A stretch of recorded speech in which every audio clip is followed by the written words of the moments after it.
I switched from the iPhone 13 mini, the smallest iPhone that you can buy, to the iPhone 17 Pro. And I wanted to see if moving to the latest Pro phone and embracing the obviously large, heavier phone would be worth the major upgrades to the battery life, cameras, and 120Hz ProMotion display. So is the iPhone 17 Pro the answer to a declining iPhone 13 mini? Is it the best phone that you can get if you plan on keeping your phone for years? Let's get into it.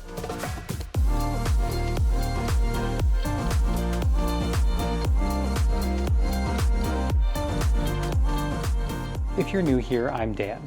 I've been an iPhone 13 mini user for years. What started as an impulse purchase and the expectation to hate the smallest phone turned into years of embracing how the portability of the smallest iPhone that you can get actually improves your day-to-day life. Because with such a small screen and a lightweight profile, you can actually use your phone one-handed to type. It supports all modern apps. It even has the same amount of icons on the home screen as the largest iPhones that you can get. And with that portability, your phone becomes a tool in your life rather than a distraction. But let's face it, the mini is aging, the battery is declining, and really isn't all-day battery anymore. The cameras, while at least having an ultra-wide, are lacking compared to any modern iPhone.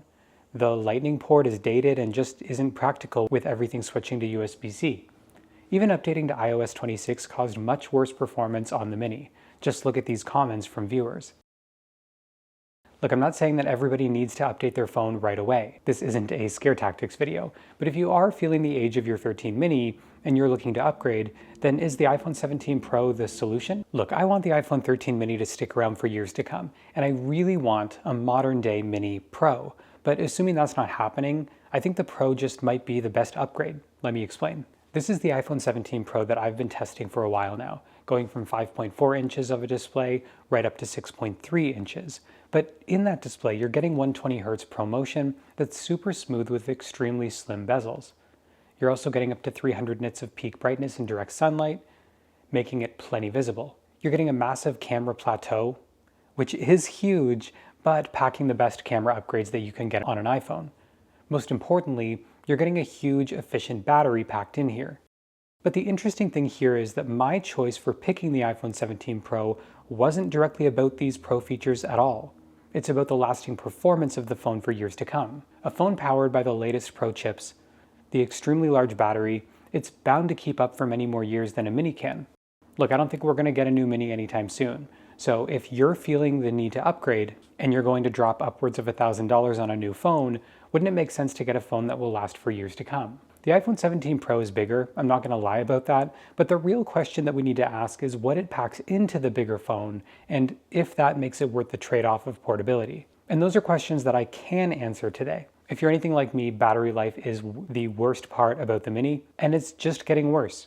Even if you replace your battery at Apple, the latest iOS updates are going to be more and more demanding on performance, and that's at the expense of your battery, of course. The iPhone 17 Pro, however, comes with a larger 4,252 mAh battery, up nearly half of that on the mini at 2,406 mAh. Apple says that means up to 33 hours of video playback, literally double what the mini is capable of if you bought that phone today. In my testing, the iPhone 17 Pro held up incredibly well. Just look at the sample where I used it from fully charged at 6 a.m. on day one, and it lasted through into the next day, right up until 1 p.m. getting to 5% battery.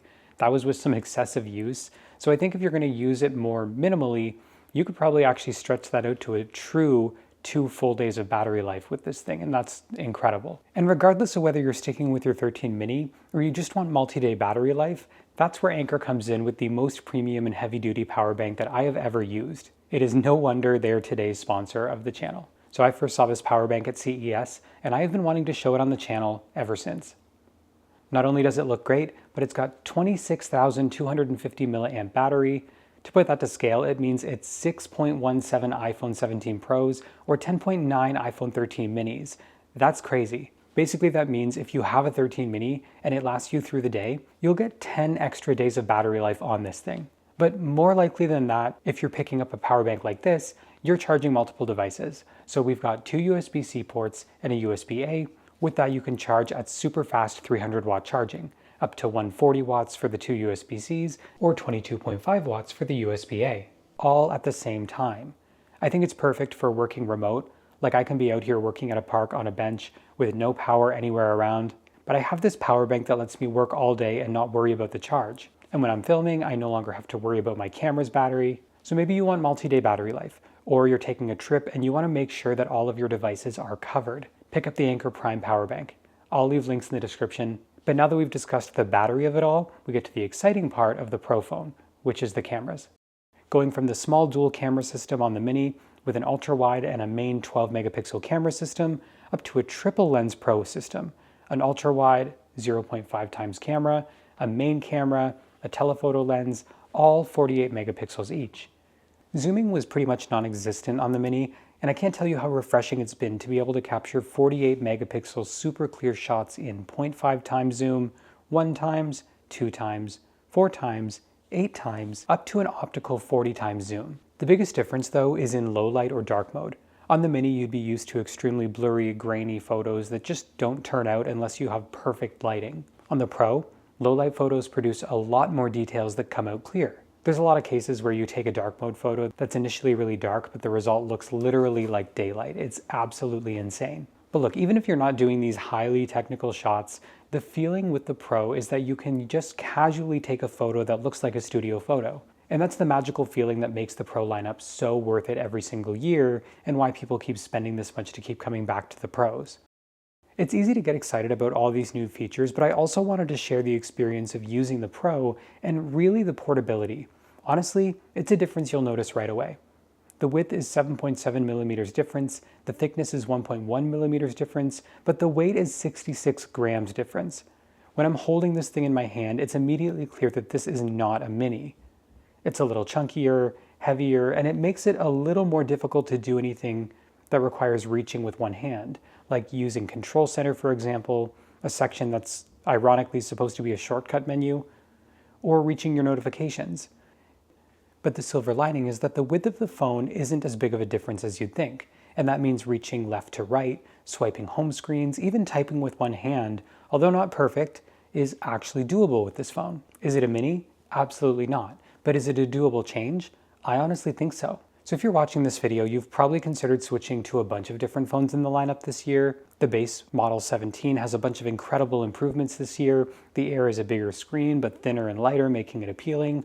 The Pro Max could even be appealing if literally all you care about is the best features and the battery life. And I actually bought and tested every single one of them to give you a proper answer. The iPhone 17 Pro Max is a fun phone, but something you'll truly never use with one hand. What's kind of crazy about it is that iOS doesn't optimize for larger screens. So I'm getting the same amount of icons, the same app layouts as the Mini, just with this requirement now to use two hands every time I pick up the phone. I loved the cameras, the vibrant display, the battery life is quite literally 2 days no matter what you throw at this thing. This is the phone to get if you're doing heavy creative work on your phone, or even just gaming, it's perfect for that. But I don't know anybody who held on to the Mini for this long that would actually be pulled to the Pro Max. Comment below if you are considering the switch between Mini and Pro Max, and I will do a larger video about that. Then you get to the iPhone 17 Air.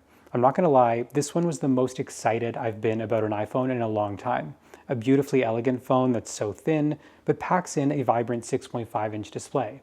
The battery life is worse than the base Model 17 and the Pro lineup, but still fully lasted a day without any issues on my end. And what's cool is that even though it's a larger display than the base model, the thinness and the lightness meant it was super easy for one-handed use. Propping it up to reach far sides felt simple.